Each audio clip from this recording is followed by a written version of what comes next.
Making sense of politics and the cultural divide from a different perspective. This is America on the Edge with C.L. Bryant on News Radio 710 Keel.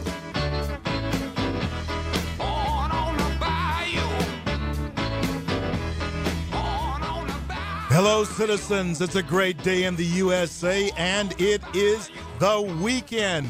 Have fun, stay alive, and if you drink, don't drive. This is C.L. Bryant, America on the Edge, where you'll not live on the edge, but you will have the edge. Broadcasting to you from the greatest success story on earth, known as America. Along with me is my co-host, Stephen Parr. Stay a while. Stephen, tell the folks what we have in our lineup today. We have a packed show again today. We're going to be talking about the EPA's carbon plans because they want to regulate the air you breathe out of your mouth every single day. And the carbon plan. The carbon plan. and actually, they were testifying on Congress yesterday, and some of the stuff they said, to me, seems to go against the very nature of what the EPA is supposed to be doing. We're also going to be talking about bad behavior on college campuses, and some of it, at least if not sanctioned, is overlooked by the people who should be in charge, the grown-ups. Is there any worse now than when you and I were in college? You know, I really don't think it's worse. I think the way that we look at it has changed, and so what was kind of overlooked in the past and what's overlooked now, those things have changed, but they haven't necessarily gone far enough. And so we will be talking about that. And our question of the day, we want to know, are you as poor as Hillary Clinton and Michael Moore? That's what we want to know. Compared to them, I am a pauper. See, that's what we want to know. We want you to call in. You can call into our phone number, 318-320-KEEL, 318-320-KEEL. Or you can send us a tweet at The American Edge, at The American Edge there on Twitter. And that really is also the topic that's making the buzz. What's the buzz? Tell me what's happening. What's the buzz? Tell me what's happening. What's the buzz? So remember the 1% and everybody, the Occupy Wall Street gangs, the people who didn't, who were somehow able to camp out in parks in New York City's months on end without losing their jobs. Oh, man, I tell you, we were in San Francisco shooting parts of the film a couple of years ago, and Occupy Wall Street happened to be there at the same time. Man, there in San Francisco, of course, nudity on the street is not outlawed, and there were people a part of that who were totally nude. And probably shouldn't have been. Oh, man, yeah, you're right. You're right. It was outrageous, but Michael Moore, of course, showed up there at that place, and you talk about somebody who's, to me, the picture of a hypocrite. Just to be clear, he was not one of the ones who was unclothed. Okay. No. I just want to be clear on that. Shot as a rhinoceros. He claimed at the time. He said, "Man, I'm not that rich." Listen to what he was telling Piers Morgan on CNN. You're in the 1%, right? I'm not in the 1%. No, but I am. Yes, probably 0.2%. No. You're one of the most successful filmmakers in the country. No, I'm not. For a documentary filmmaker, I do very well. Well, now you're splitting hairs. Stephen, tell me what qualifies you, what kind of money qualifies you to be in the 1% You got to be, a couple $1 million. That would do it. Million. Yeah, a couple million, a couple houses. And this guy, how much is he worth? All right, listen to this. Michael Moore's going through divorce right now, and I'm not celebrating that. That's I feel badly for anybody that has to go through that process. It's very painful, very personal, and one of the things that can be very embarrassing because it releases information in the process. And in the process of the divorce, we have found out that Michael Moore owns 9 homes. He's not a 1%er, though. Well, I would think so, because it's not just the 9 homes. But he just said he wasn't one. Well, yeah, but in a documentarian, as you know, should be telling the truth all the time. Most of the time, the title documentarian means broke. That's most of the time. Well, he has a net worth of $50 million. He's not 1%. He can't be. I can't. How is he not? How is he not? But he sits there and he lies about it. Yeah. On to Piers Morgan. Yeah. Yeah. And here's the other thing about that. Look, I really do want to put this whole thing in perspective. If you out there, as long as you're not driving, if you're at home listening, raise your hand if you own 2 pairs of shoes. Okay, I'll go with that. I'm in. Because that puts you in the top half of all people on the planet.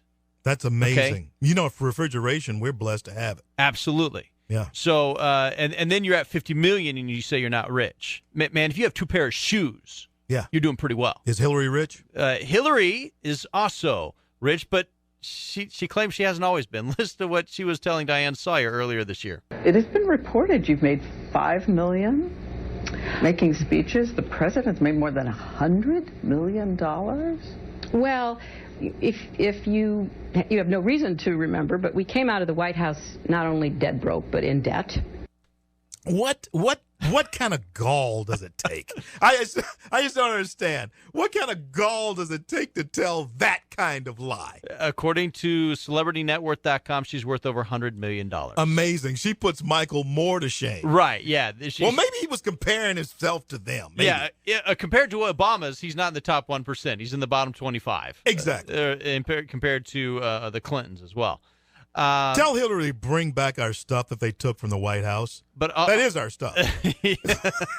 She may have pawned it because she was dead broke. Here's the thing, though. Her current book's not doing all that well. Man, it's embarrassing. She's been beat by Ben Carson's book, and they printed 1 million copies. They've only sold 200,000 of the hardback so far. Oh, somebody should lose their job. And part of the reason is because she told people that she was dead broke, and all of us remember, no, you weren't. Didn't she get a big advance or something for that? Not only for this book, she got a big advance, but she also got a $14 million advance before she left the White House for a book she was supposed to write afterwards. Now, here's the thing. We're talking about money, and here's part of the reason we're talking about money, because yesterday in Chicago, the First Lady Michelle Obama was speaking to a group. And let me read you, according to the Washington Times, what she said. So, yeah, there's too much money in politics. There's special interests that have too much influence, but they had all that money and all that influence back in 2008 and 2012, and we still won these elections. She then said, there is something you can do right now today to make a difference, and that is to write a big fat check. I kid you not. I'm going to be honest with you. That's what we need you to do right now. We need you to write the biggest, fattest check you can possibly write. She's railing on money. Yeah. But yet she wants the check. There's too much money in politics. So what can we do about it? Write a check. Give me money. Oh, folks, this is CL Bryant, America on the Edge, where you'll not have the edge. You'll not live on the edge, but you'll have the edge. Steve, why don't you help me out there? We'll be back in a minute. This is America on the Edge with C.L. Bryant and Stephen Parr on News Radio 710 Keel. The Italians are not the only lovers of pizza, but just to make the Johnny's of Pizza House experience more authentic for you, we invite you to Be Italian. We'll whisk you far, far away to a land of romance and squisito Italian pizza. A 12-inch for just $12.99 begins your journey. Our new bacon and tomato pizza seasoned with Johnny's special Italian blend. Enjoy, no. Goodere Johnny's bacon and tomato pizza today. Johnny's Pizza House. Taste the best. Doctors Thornton, Pugh, Ollier, and Watkins from the Ear, Nose, and Throat Center are excited to tell you about a new, made-for-iPhone hearing aid, Resound Links. Resound Links is the fully featured hearing aid designed to connect directly with iPhone, iPad, and iPod Touch. Built with revolutionary technology to bring you a smarter, smaller, and more connected hearing experience. Call the Ear, Nose, and Throat Center at 888-408-6318 today to experience Resound Links. That's 888-408-6318 to schedule your appointment to learn all about Resound Links. Apple, iPad, iPhone, and iPod Touch are trademarks of Apple Incorporated, registered in the U.S. and other countries. Once again, call the Ear, Nose, and Throat Center at 888-408-6318 today to experience Resound Links. Planning your next staycation? You don't have to go far to get away from it all. Just 30 minutes south of Shreveport, in the historic village of Grand Cane, stands the Cook Hill House Bed and Breakfast. This stately treasure was built in the mid-1800s before the Civil War. The Cook Hill House is also the perfect place for weddings, receptions, parties, and showers. Call the Cook Hill House Bed and Breakfast at 318-858-0800. 318-858-0800. Cook Hill House Bed and Breakfast. Victorian elegance with country charm. Conserving water is mostly a matter of using good common sense. If everyone that used the Sparta aquifer simply turned the water off while they brush their teeth, we could save 1.5 million gallons of water per day. Before brushing, wet your brush and fill a glass of water to rinse your mouth. The declining Sparta aquifer is our main water source in North Louisiana. Do your part for water conservation. Be Sparta smart. Make every drop count. This public service announcement is brought to you by this radio station, a member of the Sparta Media Network. When you think Rush Limbaugh, you have to think News Radio 710 Keel. Also, there was a George Soros-funded think tank called Think Progress. Limbaugh attacks helped put the Chevy Volt workers out of a job. Now, why is it my fault? Well, because I've made fun of the Volt. It's not that the thing costs more than people can afford. It's not for any reason other than me. You can hear him each weekday right here on News Radio 710 Keel, giving you the edge. This is America on the Edge with CL Bryant and Stephen Parr on News Radio 710 Keel. Welcome back to America on the Edge with CL Bryant. I am Stephen Parr, and apparently our question of the day has been getting some responses from folks. Our question is, are you as poor as Hillary Clinton and Michael Moore? And we got a phone call in during the break from John. John says, they're way poorer than me morals-wise. You know, John also, one of them, I don't know if that was John, but somebody called in. I think it was from Zawale. We can't really say what he said, but he wanted more for Christmas than his two front teeth. I can tell you that much. Yeah, he went through a series of jokes about being poor and what how poor he was. Yeah, they were great. He was poor. They were funny. He was poor. We're just not going to put them on the air. Can't put it on the air. But we also got a tweet from Troy, and it says, "I have morals and fortitude. They are the poor ones." So kind of a similar idea to the phone call we got from John. Thank you so much for listening, folks, and calling in and responding to us.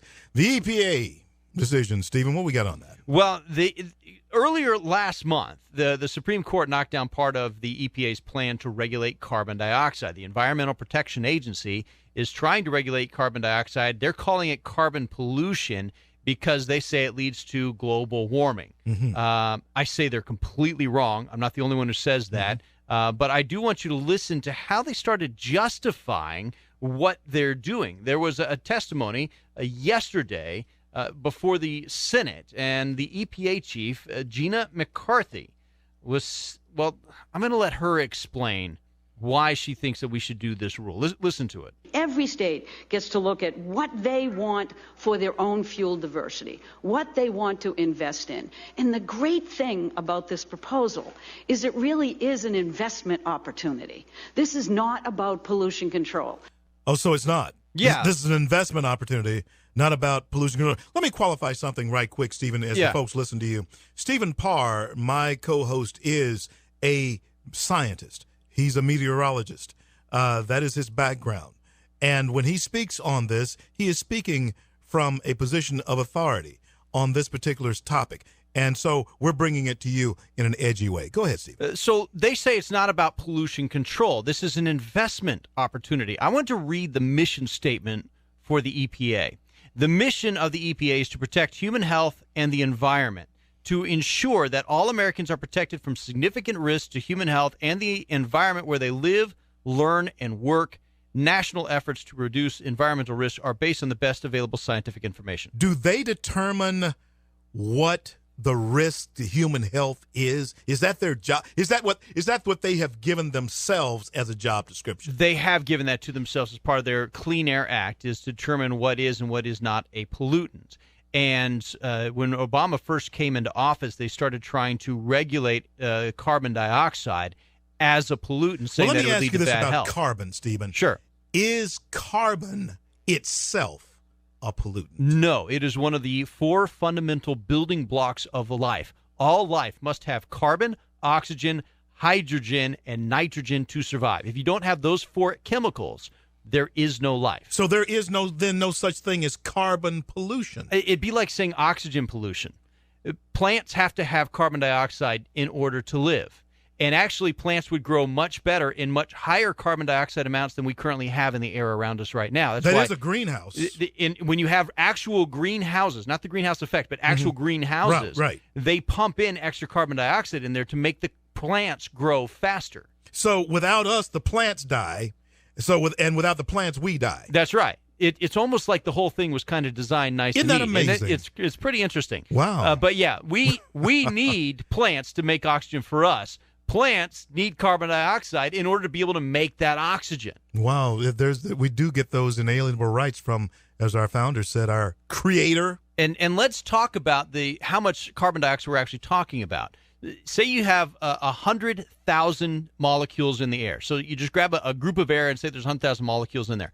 Of that 100,000 molecules, 200 years ago, there would have only been 3 of those 100,000 would have been carbon dioxide. Wow. Okay? Today, after all of 150 years of burning coal and gasoline and the greenhouse gas emissions, there are now 4 molecules of carbon dioxide in 100,000 different molecules. So for my friends and all of us who love Grand Cane, and so we really understand this down there, the needle has only moved 1 point. No, the needle has moved 0.1. 0.1. Yeah. In 200 years. Yes. That's what we're talking about. So this crisis, this science that has been launched on this particular topic, you're saying is bogus. I say it is completely bogus. One of the things about science is that you can never prove something is true. You can only prove things are wrong. And all of this global warming hysteria is based on computer models put out by the United Nations Climate Group, okay? Let me ask you about a volcano eruption. Okay. A volcano eruption, does that, since you're talking about the effects of pollutants in the air, right? What they're saying is that actually causes global warming. Does the volcano eruption have that effect as well? A volcano eruption has a significant effect on global climate. It will reduce temperatures for 2 or 3 years if you are putting enough of the rock and the dust and the sulfur dioxide up into high enough in the atmosphere. So you're saying it has a cooling effect? Yes. Mount Pinatubo erupted in the 1990s and dropped global temperatures for 2 years. So the amazing thing is, the volcano disperses itself too. The smoke in the air. Yeah, over a couple of years. Now I asked you this question one time before about the movement of air in our atmosphere. Right. Does it stay in one place, or is there a circulation? What goes on with that? No, it clearly, especially in the higher parts of the atmosphere, the air is circulated across the entire globe. And so the pollutant from a volcano, which is a natural pollutant, but still, it's not good, it will spread across the entire planet.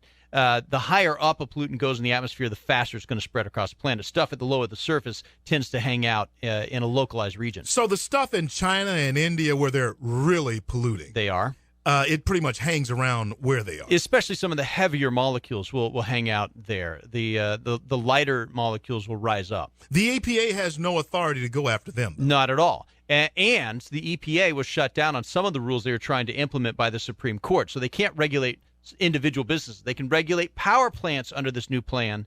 And under the new plan, they will be trying to shut down more coal-fired power plants. The Sierra Club claims they've already been able to shut down 170. They want to shut down another 350. I've seen some other reports that they're only able to shut down 70 so far, so the numbers are kind of an argument. But that really is part of the problem here, is that we're shutting down our sources of power based on something that is not scientific. There has to be a design, a method to this particular madness as to why they want to do this. What do you think that is? I think they have bought into climate change as a religion, and I believe the environmental groups are using it as a way of creating control. Remember, yesterday we talked about 130 environmental groups said the only way to combat global warming is to end capitalism. Oh, man, and that's exactly the effect that this group of idiots are having up on our economy.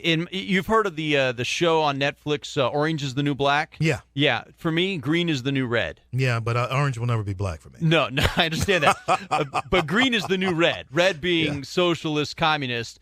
To me, this green movement really is more about controlling and about power. And by the way, it is detrimental to the country. If you don't believe me, look at what's gone on in Europe. Vladimir Putin has power over Germany because Germany shut down its coal plants in exchange for solar and wind, and they're not generating enough power to compensate, so they're having to import it from Russia. Germany's afraid to say anything against Putin because he can shut the door on them. And he controls their power. Put them in the dark. He controls their power because they bought into this green ideology and shut down their own power plants. Folks, you can buy into the madness if you want to, and that's what we're trying to point out to you, is that there's an edge to all of this, and they're trying to push you over it.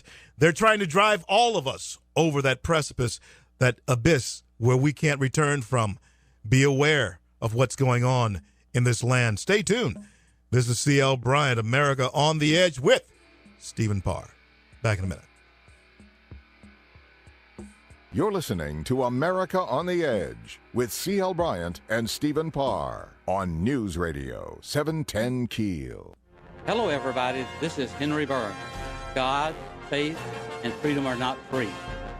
Many have paid the price. Let freedom ring. What a great radio program. Go get 'em, CL. If the number on your thermostat is going up just as quickly as the temperature outside, your air conditioner may have a serious problem. Give the friendly folks over at Premier Heating and Cooling a call at 222-1980.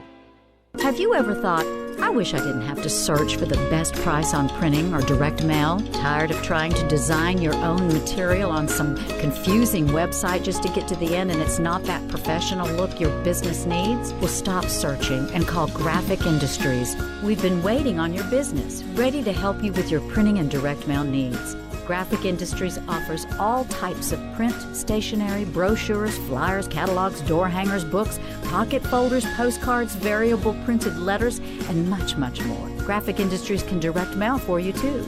You can customize a mailing list, target a certain demographic, or just flood the market and get your name in the homes of thousands of potential clients. Lowest prices, best quality, and a faster turn time. Visit us online at graphicindustries.net. or call us today at 318-222-1100. Graphic Industries, the #1 choice of printing and direct mail. How are you going to pay for college? Family trust fund, the lottery, a student loan? Hey, the Army National Guard can pay your tuition. Not 1/4, not 2/3, all of it. And that's for serving part-time. Go to our website, same as our phone number, www.1800GoGuard.com. Can you pay for college? In the Army National Guard, you can. Sponsored by the Texas National Guard. Aired by the Texas Association of Broadcasters and this station. Rush Limbaugh, the authority for all things right. It's all in the mind. It's all in the mind. Remember, most days I still feel like I'm 18 to 20. I mean, there's bumps in there, of course, but you look back on it on balance, it's not a thing I would change. Weekdays from 11 to 2 on News Radio 710 Keel. You're listening to America on the Edge with C.L. Bryant and Stephen Parr on News Radio 710 Keel, giving you the edge. This.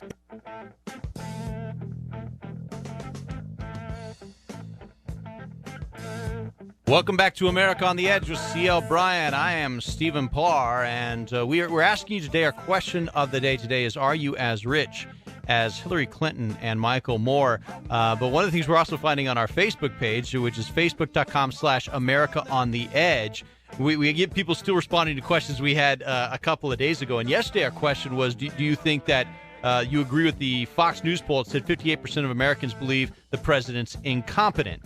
And here's one of the answers we got from Melody. She said, he is not incompetent at all. He is accomplishing his goals amazingly fast and efficiently. The destruction of America. You know what, Stephen? I very well could be in agreement with Melody. Melody. Yeah. With Melody, he is extraordinarily adept at fundamentally changing some things that we have traditionally held to be true. Along with us now is a friend of mine. He is Andrew Wilkow. He is the host of the Wilkow Majority, a free thinker, a fine American, and someone I want to welcome to this area and introduce to you. Andrew, welcome to America on the Edge with CL Bryant. How you been, friend? That's kind of a frightening. Welcome to America on the Edge. Wow, we're there, baby. Not on the edge. We're there, baby. It's where you'll not live on the edge. You'll have the edge. Okay. Is that better? Is that better, Andrew? Yes. You came on the better, show to give me a hard time, right? No, I did not. I'm actually very happy that you have a radio.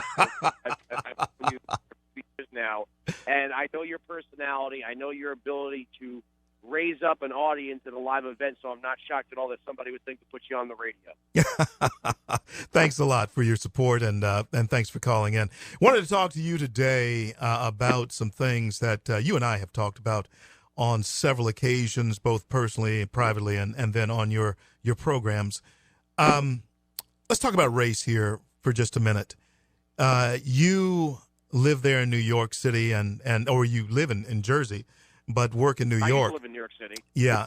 And the one thing that really bothers me is here in the year 2014, we're still grappling and wrestling with the race issue.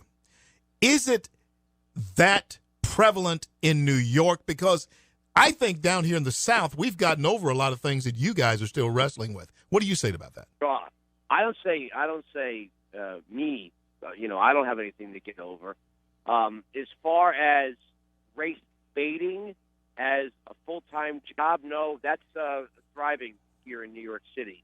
And whenever there's a race incident involving, let's say, the police, we forget that the New York City Police Department is probably the most diverse police department on earth. We've got Hasidic Jews, we've got Hispanics, we have Asians, we have, of course, Black Americans.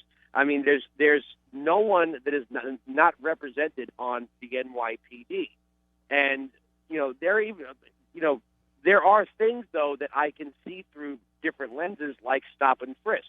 Stop and frisk is a clear violation of the Fourth Amendment to the United States Constitution. It doesn't matter if you're wearing a three-piece suit or a hooded sweatshirt. Police officers in any jurisdiction in this country do not have the right to treat you as guilty until proven innocent. Well, what about that black guy that they took down the other day that died on the street? What's your take on that? Well, my friends who are NYPD would probably say, look, this looks bad. But when you've got a man with a frame like that, and I'm being generous when I say frame, when you have a large individual who is resisting arrest, I don't know the particulars of illegal chokeholds. I'm sure that there is some way officers can't restrain somebody around the neck that is considered, off base. But I think any cop who's ever been in a rough bust in a rough neighborhood will tell you that, look, it's a rough bust in a rough situation. Police work isn't pretty. It's just not. And the fact that this has now become the next, Al Sharpton. Yeah, he's gathering his forces, Andrew. He and the NAACP are gathering the forces right now. Here's the thing, though. When Sharpton, this is the thing about Sharpton. The Sean Bell shooting a few years back, Sharpton ran right to the microphones to say racism. When it turned out that two of the three police officers that shot Sean Bell were black, and the third was considered a black Hispanic, I'm assuming that means Dominican or something, Sharpton then changed his tune to institutional racism, even though that they had tried to extract Sean Bell from the car, and he drove at them, and they opened fire. Now, if you want to get into a discussion of police tactics when dealing with a fleeing motorist, that's one thing. But to say it was racially motivated would be almost impossible, an impossible case to make. And like I said, the New York City Police Department is the most racially diverse police department I think you're going to find in this country. And even though New York City has a very low crime rate in places like Midtown Manhattan, the outer boroughs still have neighborhoods that are really in bad shape. To me, now, granted, this was cigarettes he was selling. I get it. Right, and that was actually the question that I was going to get to. The next part here is that it seemed to be nanny state situation to me, where the city of New York charges about $6 per pack in cigarette taxes. What's your take on that? You know, it's funny is I remember when Bloomberg did that added tax. My wife used to smoke; she quit years ago. But when Bloomberg first instituted that, myself and my wife and my radio producer were in a bar, and this guy came walking in completely not like he was hiding it. He had 2 duffel bags full of cigarettes, and he threw them up on the bar. He said, "Who wants cigarettes?" And he was selling them without the New York tax stamp. He must have brought them up. I don't know if he brought them from North Carolina or a Florida Indian reservation, but there was pretty much there's a pipeline for illegal cigarettes in New York City that is almost impossible to shut down. You could be in North Carolina or Florida, drive up within 24 hours, be across the George Washington Bridge or the Holland Tunnel, and be selling cigarettes on the street. That famous scene in the movie Goodfellas. Yeah. That's happening. Well, you know what, Andrew? The other day, this is what we said about this death that happened here over the cigarettes. And I guess they're going to have to prove that he was actually selling the cigarettes that day. He was known to have been selling them some other time, but that day it's still kind of nebulous whether or not that was happening. But this is what Stephen and I were talking about. It wasn't the cops that killed this guy. It wasn't the cigarettes that killed this guy. It was the tax that killed this guy. Because this guy would not have been selling black market cigarettes if there weren't some type of demand for lower market or more lower valued cigarettes because of this tax. Is your new mayor any different than Bloomberg? No, de Blasio is actually worse in that he was once a Sandinista communist. And I mean that literally. No, I'm not kidding. The New York Times said he proudly was a Sandinista communist organizer in Nicaragua in the 1980s. Oddly, he also happened to attend Columbia University and take international studies courses at the exact same time as Barack Obama. Andrew, are you serious? Are you pulling my leg? Are you serious? I'm 100%. I'm 100% serious. I've been saying for 2 weeks now that I think this border crisis, because it began, they said that the kids started making their way around October or November of last year, right around the time Bill de Blasio got inaugurated. He was a Columbia student at the exact same time as Barack Obama in the exact same major. So I find it very hard to believe, and Obama campaigned for him against Anthony Weiner, then Anthony Weiner had his other problems. But my conspiracy theory side tells me that if you needed somebody who could put together a network of people who would begin to disseminate the information quietly that it was time to make the trip north, Bill de Blasio would be the perfect person. But de Blasio is a communist. He does not hide it. I mean, he had his honeymoon in Cuba. Wow. The New York Times did a whole. I mean, this is not something that is unbeknownst to many people in New York City.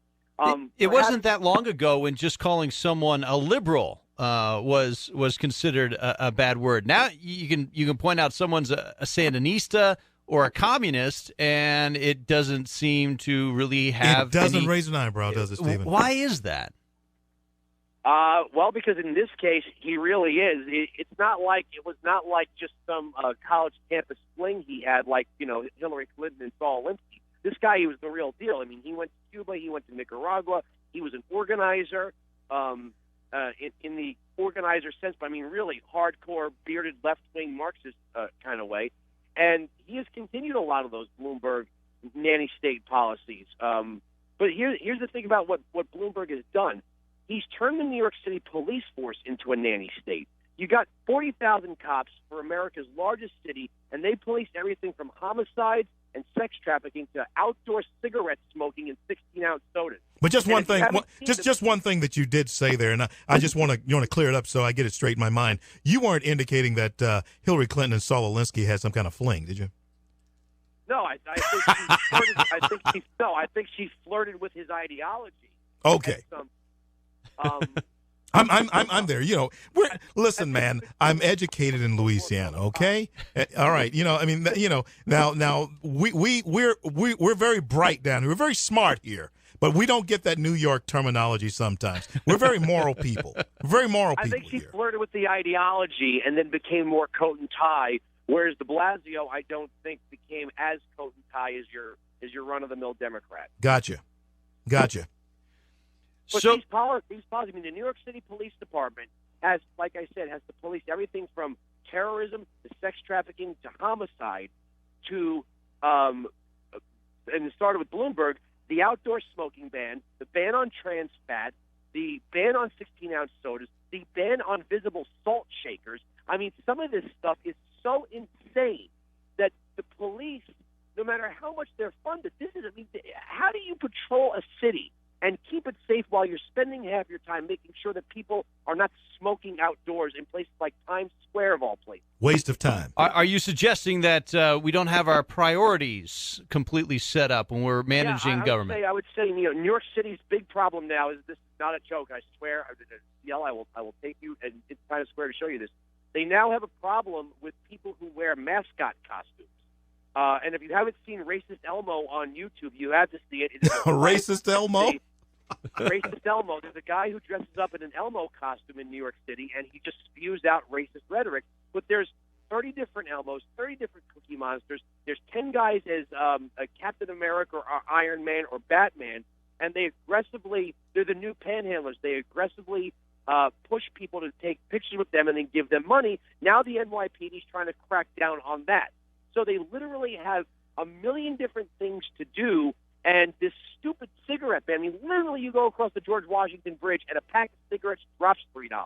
Friends, we're on with Andrew Wilkow, a friend of mine, a guy who always speaks his mind. Brother, I'll be up that way here in about a month or so, and we got to sit down and cut it up again. Andrew, I want to thank you so much for coming on, and of course, you've always made me a regular on your show, and you can rest assured you'll be a regular on mine. God bless, God keep you. Tell the family I said hello, and we'll see you soon. Okay, see you, CL. Well, we are wanting to know, our question of the day, are you as poor as Hillary Clinton and as Michael Moore? Let us know. Call 318-320-KEEL, K-E-E-L. We will be back with Bad Band Behavior. Giving you the edge. This is America on the Edge with CL Bryant and Stephen Parr on News Radio 710 Keel. If you haven't yet, go to our website, AmericaOnTheEdge.com. It's different than most websites out there, and that's because it's not a website, it's our nation, created by Logic Nation. As we're launching this new kind of radio show, we decided to partner with a new kind of internet company. Logic Nation gives us a new way to interact with you through your existing social media platforms. We've got Twitter, YouTube, Instagram, all in one place, which makes it easy. Too much of the time, social media becomes a place where we bicker and fight rather than listen and learn. Logic Nation gives us the ability to start a new conversation on air and online. So now when you go to our Nation page and start a conversation with CL or with me, we can stay focused on that discussion without getting distracted. It's going to change things, and I believe for the better. Logic Nation has an app to make it easier to browse content on your mobile devices. You can download that for free today. If you have a business that needs to reach your customers in a new interactive way, you should give Logic Nation a try. SB Magazine, North Louisiana's premier publication, is your source for local entertainment, home decor ideas, gardening information, fashion trends, and seasonal gift guides. Every month, we take you behind the scenes at some of Shreveport-Bossier's most fun events in Eye on SB. And you'll find SB Magazine everywhere. But the best way to make sure you have the most current issue is to subscribe. It's just $16 for 12 months. Call Debbie today or go to our website, sbmag.net. SB Magazine, the pulse of Shreveport-Bossier. If you're tired of getting nickel and dime for your company's marketing needs, GI Marketing Group can help. We're a new, evolved marketing company with no monthly fees or markups and with quicker response times. With GI Marketing Group, there is no outsourcing. We own the production facilities, everything from print, mail, video, digital, and web design. We do it all in-house. Call us today at 318-222-1100 to start saving time and money, or visit us online at gimarketinggroup.com. Planning your next staycation? You don't have to go far to get away from it all. Just 30 minutes south of Shreveport in the historic village of Grand Cane stands the Cook Hill House Bed and Breakfast. This stately treasure was built in the mid-1800s before the Civil War. The Cook Hill House is also the perfect place for weddings, receptions, parties, and showers. Call the Cook Hill House Bed and Breakfast at 318-858-0800. 318-858-0800. Cook Hill House Bed and Breakfast. Victorian elegance with country charm. Keel's Top Town.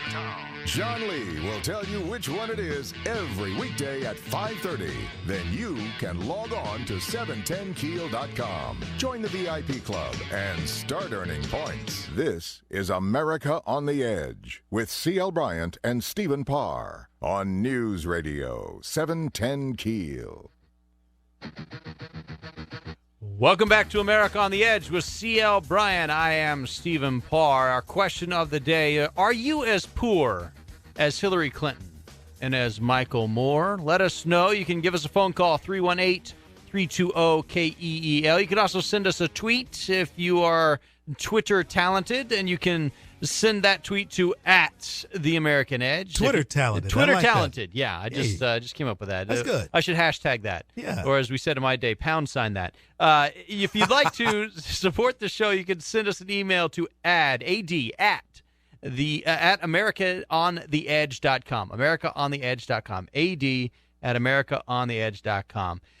CL, we are not in favor of bad behavior here. No. And there is a problem that's been on university campus, not just now, but for a very, very long time, a problem of hazing in a variety of things. And over the last 20, 30 years, there's been a big effort to cut down on that. But it hasn't eliminated it yet. And the latest case is out of Ohio State with their the marching band director. Listen to this report from ABC News. Ohio State University's band director, John Waters, fired Thursday. An internal investigation revealing allegations of bad behavior among band members and staff.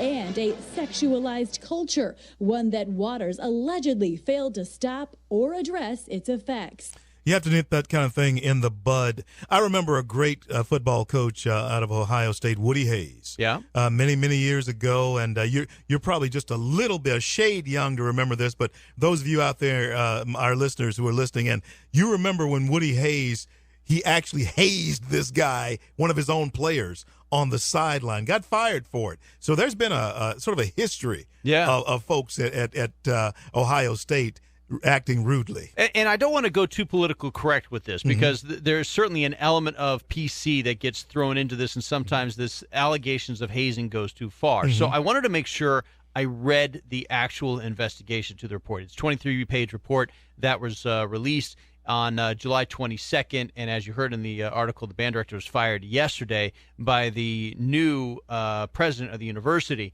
But some of the things it talks about, and this is one that probably the largest event, but apparently it was a yearly tradition that after basically their homecoming game, the entire band would assemble at midnight on the ramp into Ohio State Stadium, except that they would all be wearing nothing but underwear. And the band director saw this, would observe it. He would stand there and watch them march into the stadium in their skivvies.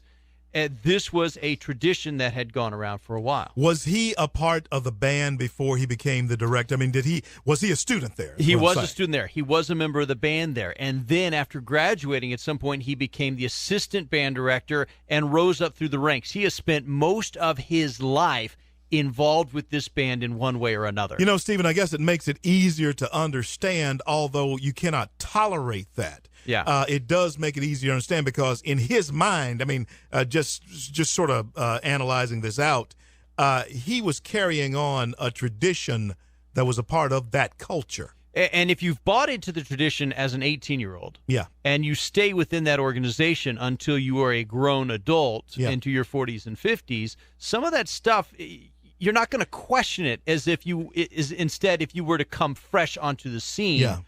as an adult with experience. This doesn't rise to the status of a Sandusky, Coach Sandusky type of thing in my mind. Not in mine, because the band director himself wasn't really doing these things. But it did create a culture where hazing was allowed. There was some groping on buses. People were supposed to walk up and down the buses while they were groped. There was a sexual assault back in 2013. He apparently handled that well, according to the university. But the problem is that he's created an environment where it's okay to call people names that are sexualized, and then those names become nicknames that get printed in the band's directory. All the phone numbers and email addresses for all the members had these sexualized nicknames underneath the person's photo. Tell us about this thing that MTV, and because of this type of activity and culture on college campuses, it makes it easy for the type of thing we were talking about. What was the Virgin Territory? What was it? Yeah, this is a new TV show that's come out on MTV this fall, and it's called Virgin Territory. It's kind of a remake of what MTV did in Europe called Virgin Diaries. We do have a clip of their promo. I'll let you guys listen to it and see what you think. I'm a virgin. I've not had sex yet. I'm a virgin. The toughest part about being a virgin is not being able to have sex. I was delayed with the whole, sexual thing. A lot of people think virgins don't exist anymore, but they do. I'm still a virgin. Shut the up. Yo, you're lying, dude. You know, one of the reasons why these type shows can flourish and thrive is because of, you and I, we're beyond this type of thinking at this point. But, of course, we got Handsome Kyle here, who is just out of college age, not quite out of college age, but he can relate to what's going on college campuses, whereas you and I, we don't even think that type thing is occurring. It's but a very different culture. And MTV, by the way, the Virgin Territory is a reality series where they are following around people from age 15 up until their early 20s, and kind of creating this little diary episode with them. Some of them want to hold on to their virginity. Some of them are trying to lose it, and that is the approach that MTV is doing. Personally, I think they're out looking for new members for Teenage Mom series. Yeah, and exactly. I also have a question, by the way. If you have a 15-year-old on this show, and they're not of legal consent age, right? Yeah. So then the parents have to have signed a release to let them on the show. Yeah. If the parents know what the show's about and MTV is paying somebody for this, haven't we crossed a very big ethical line? And it ties into what we talked about yesterday with the Planned Parenthood trying to set this 15-year-old kid up, right? With whatever they were trying to sell her. This is CL Bryant, America on the Edge, where you'll not live on the edge, you'll have the edge. We will be back in a minute. Giving you the edge. This is America on the Edge with CL Bryant and Stephen Parr on News Radio 710 Keel. If you're tired of getting nickel and dime for your company's marketing needs, GI Marketing Group can help. We're a new, evolved marketing company with no monthly fees or markups and with quicker response times. With GI Marketing Group, there is no outsourcing. We own the production facilities, everything from print, mail, video, digital, and web design. We do it all in-house. Call us today at 318-222-1100 to start saving time and money, or visit us online at gimarketinggroup.com.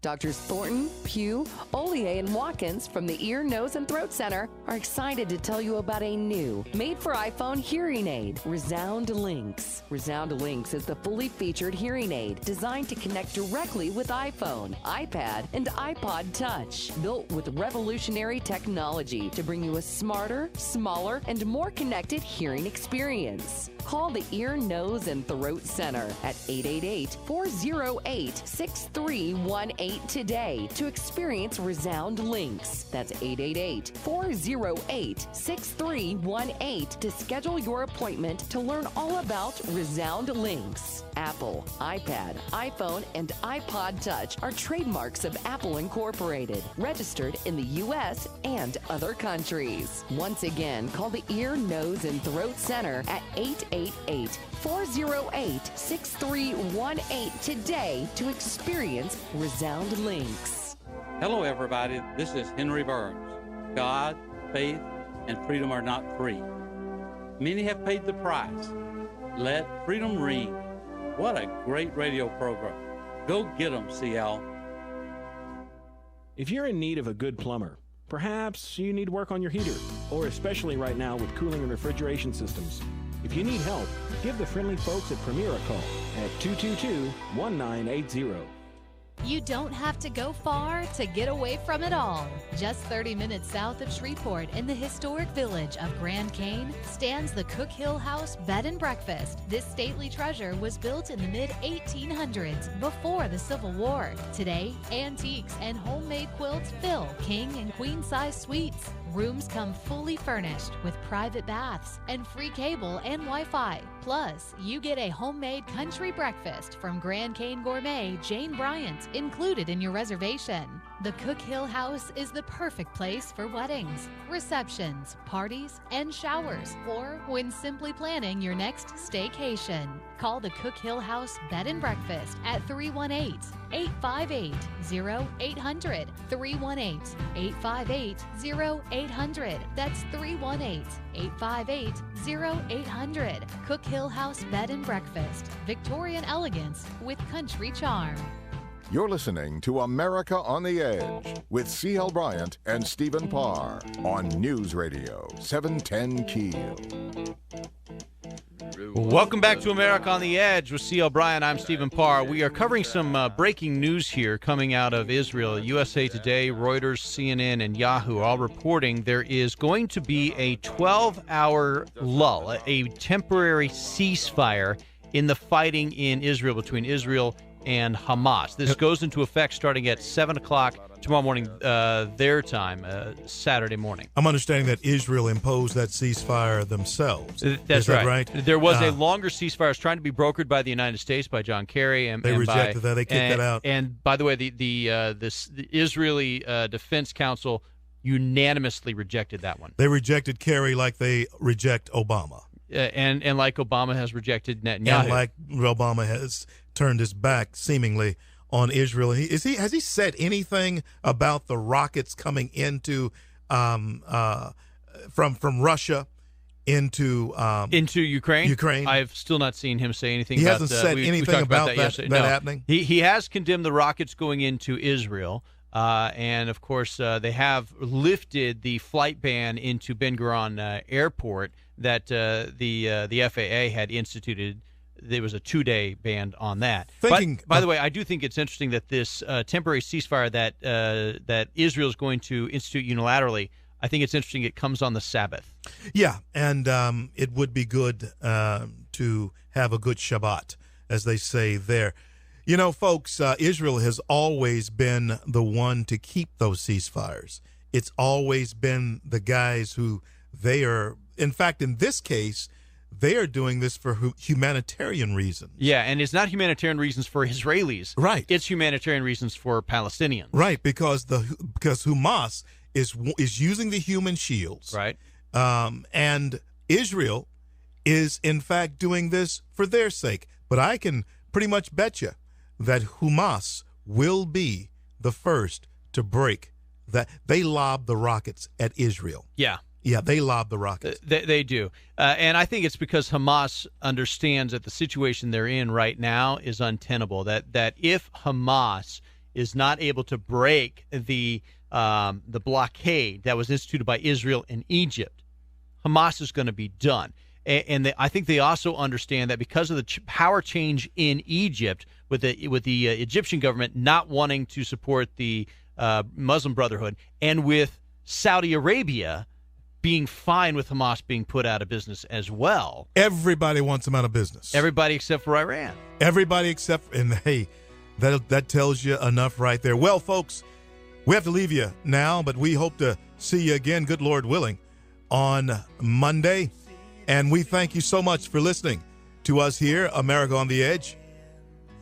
We'll talk to you again on Monday, and we want to thank each and every one of you for supporting the show, and we want to thank our soldiers from coast to coast and foreign lands who defend Stephen and our right to speak our minds behind this microphone. Talk to you soon.